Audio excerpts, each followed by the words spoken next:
TVK தலைவர் விஜய் வீட்டுக்கு divorce notice போனது உங்க எல்லாருக்குமே தெரியும். ஆனா அந்த நோட்டீஸ்ல என்ன போட்டிருக்குன்றது தெரியுமா? வாங்க பார்க்கலாம். செங்கல்பட்டு மாவட்ட நீதிமன்றத்துல இந்த மனு வழங்கப்பட்டிருக்கு. அந்த மனுவோட மனுதாரர் யாருன்னா திருமதி சங்கீதா விஜய், திரு சி ஜோசப் விஜய் சந்திரசேகர் அவங்களுடைய மனைவி. உங்க வயசு 48, முகவரி எண் 36, கசூரினா டிரைவ், ஸ்ரீ கபாலீஸ்வரர் நகர், நீலாங்கரை, சென்னை 6,115,000. நம்ம வழக்குடைய எதிர் மனுதாரர் யாருன்னா திரு ஜோசப் விஜய் சந்திரசேகர், எஸ்.ஏ. சந்திரசேகர் அவர்களின் மகன், வயது 51, முகவரி எண் 36, கசூரினா டிரைவ், ஸ்ரீ கபாலீஸ்வர நகர், நீலாங்கரை, சென்னை 6,115,000. சிறப்பு திருமண சட்டம், அதாவது ஸ்பெஷல் மேரேஜ் ஆக்ட் 1954 பிரிவு 27(1) ஏ, பி, டி மற்றும் பிரிவு 36 மற்றும் 37 கீழ் இந்த மனு வழங்கப்பட்டிருக்கு. மனுல என்னென்ன முக்கியமான விவரங்கள் சொல்லியிருக்காங்கன்னா, மனுதாரர் அதாவது திருமதி சங்கீதா விஜய் இவங்க தான் மனுதாரர். எதிர் மனுதாரர் திரு ஜோசப் விஜய். இதை தெளிவா புரிஞ்சுக்கிறேங்க. அப்பதான் அந்த நோட்டீஸ்ல என்ன சொல்லியிருக்கோன்றது உங்களுக்கு கிளியரா புரியும். அவங்க சொன்ன மொத்த இதுல இந்த முக்கியமான விஷயங்கள்லாம் மட்டும் தான் நம்ம பாயிண்ட் அவுட் பண்றோம். அதாவது மனுதாரர் திருமதி சங்கீதா விஜய் இந்து மதத்தை சேர்ந்தவங்க. எதிர் மனுதாரர் திரு ஜோசப் விஜய் கிறிஸ்தவ மதத்தை சேர்ந்தவர். இவங்க 10/7/1998 இவங்களோட திருமணத்தை யூகேவில் ரெஜிஸ்டர் செஞ்சுக்கிட்டாங்க. அதுக்கப்புறமா 25/8/1999 அன்னைக்கு சென்னை எக்மோர் ராஜா முத்தையா மன்றத்துல இந்து மரபுகளின் படி அந்த திருமணத்தை நடத்திக்கிட்டாங்க. திருமணத்துக்கு பிறகு 2 பேருமே சாலிகிராமம், கஸ்தூரிபாய் நகர், அடையாறு, அதுக்கப்புறம் நீலாங்கரை போன்ற சென்னையில இடங்கள்ல வசித்து வந்தாங்க. மனுதாரர் யூகேல அவங்களோட சிட்டிசன்ஷிப் வச்சிருந்தாங்க. அந்த லண்டன்லயே பிஎஸ்சி பயோமெடிக்கல் சயின்ஸும் அவங்க பட்டம் பெற்றிருந்தாங்க. எதிர் மனுதாரர் அதாவது விஜய் இந்தியாவில் தமிழ் திரைப்படத்துறையில முக்கிய நடிகராகவும், அது எல்லாருக்குமே தெரியும், 2024 ஆண்டு தமிழக வெற்றி கழகம் என்ற அரசியல் கட்சியும் தொடங்கியிருக்கிறார். தம்பதியினருக்கு 2 குழந்தைங்க இருக்காங்க. அதாவது விஜய் சங்கீதா விஜய்க்கு ஜேசன் சஞ்சய்னு ஒரு பையனும், திவ்யா சாசான்னு ஒரு பொண்ணும் இருக்காங்க. பையன் 25/7/2000 பிறந்திருக்காரு. பொண்ணு 9/9/2005 பிறந்தாங்க. திருமணத்தோட ஆரம்ப காலத்துல உறவு ரொம்ப நல்லாதான் இருந்தது. ஆனா 2021 இருந்து தான் எதிர் மனுதாரரோட நடத்தை மாற்றம் அடைஞ்சிச்சு. அவர் ரொம்ப ரொம்ப கஷ்டத்தை கொடுத்தாங்க. அதனால மனுதாரர் உணர்ச்சி ரீதியா அவர்கிட்ட விலகி அவமதிப்பா நடந்துக்கிட்டாங்க அப்படின்றத அதுல மென்ஷன் பண்ணியிருக்காங்க.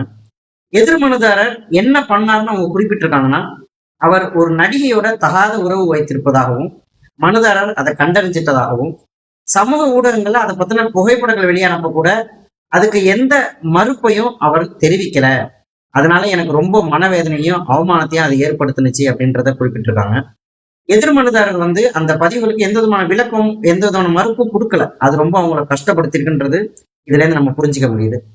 மனுதாரர் அந்த பெண்ணுடைய குடும்ப மரியாதையை பாதுகாக்கிறதுக்காக நடிகையுடைய பெயரோ அந்த பெண்ணோட பெயரோ அந்த மனுவில குறிப்பிடல. ஆனா கோர்ட்டு கேட்கும் பட்சத்துல அந்த பெண்ணோட பெயரையும் நான் கொடுக்கறதுக்கு ரெடியா இருப்போம் அப்படின்னு சொல்லியிருக்காங்க. 2024 இருந்து எதிர் மனுதாரரோட நடத்தை ரொம்ப மோசமாயிருக்கு.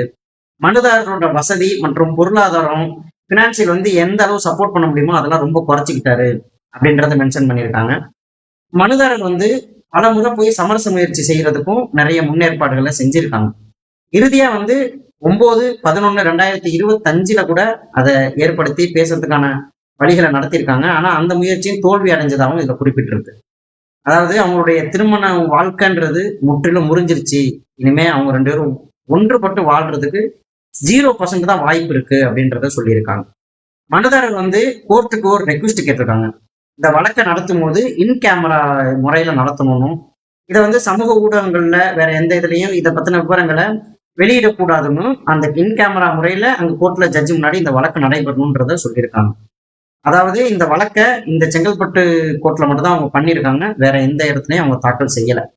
1955 ஆண்டு தமிழ்நாடு நீதிமன்ற கட்டண சட்டம்படி 50 ரூபாய் கட்டணம் செலுத்தி இந்த மனுவை அவங்க பதிவு செஞ்சிருக்காங்க.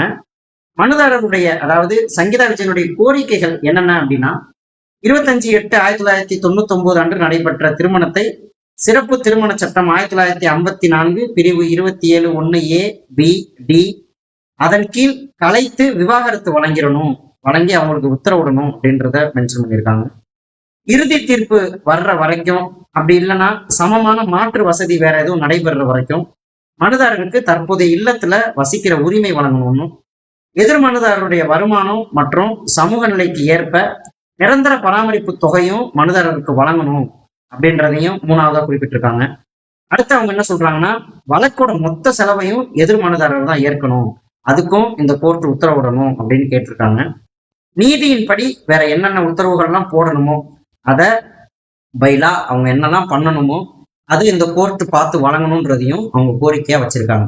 இந்த எல்லா இதையும் ரொம்ப அவங்களுடைய ஒரு மன வேதனையை இதுல பதிவு பண்ற மாதிரி இந்த மனுவை ரெடி பண்ணி அவங்க கோர்ட்ல சமர்ப்பிச்சிருக்காங்க. இது திருமதி சங்கீதா விஜயனுடைய முழு சுயநினைவோட கொடுக்கப்பட்ட கடிதம்ன்றதையும் அதாவது மனுன்றதையும் தெளிவா மென்ஷன் பண்ணியிருக்காங்க. இது கொடுக்கப்பட்ட தேதி, அதாவது அந்த கோர்ட்ல கொடுக்கப்பட்ட தேதி 3 டிசம்பர் 2025. இந்த மனு கூட அவங்க பல குறிப்பிட்ட ஆவணங்களை இணைச்சிருக்காங்க. அதாவது என்க்ளோஸ் பண்ணி அந்த மனுவை சப்மிட் பண்ணியிருக்காங்க. அது என்னன்னு பார்த்தோம்னா, யூகேவில் அவங்க பண்ணிக்கிட்ட திருமணத்துக்கான மேரேஜ் சர்டிஃபிகேட்டு, சென்னையில நடைபெற்ற திருமணத்துக்கான மேரேஜ் இன்விடேஷன், அவங்களுடைய கல்யாண போட்டோஸ், அப்புறம் மனுதாரர் அவங்களுடைய ஆதார், இது எல்லாத்தையும் இணைச்சு இந்த மனுவை அவங்க செங்கல்பட்டு கோர்ட்ல பதிவு செஞ்சிருக்காங்க. இந்த நோட்டீஸ் தான் இப்போ டிவிகே தலைவர் விஜய் அவங்க ரிசீவ் பண்ணியிருக்காங்க. இனி அடுத்து இதுல என்ன நடக்கும் அப்படின்றத கோர்ட்டினுடைய அடுத்த கட்ட வழக்குகள்லையும் இனி நடக்க போற ஒவ்வொரு ஹியரிங்லையும் தான் நம்ம அதை தெரிஞ்சுக்க முடியும். என்ன நடக்குதுன்னு பொறுத்திருந்து பார்ப்போம். வீடியோ பார்த்தவங்களுக்கு நன்றி.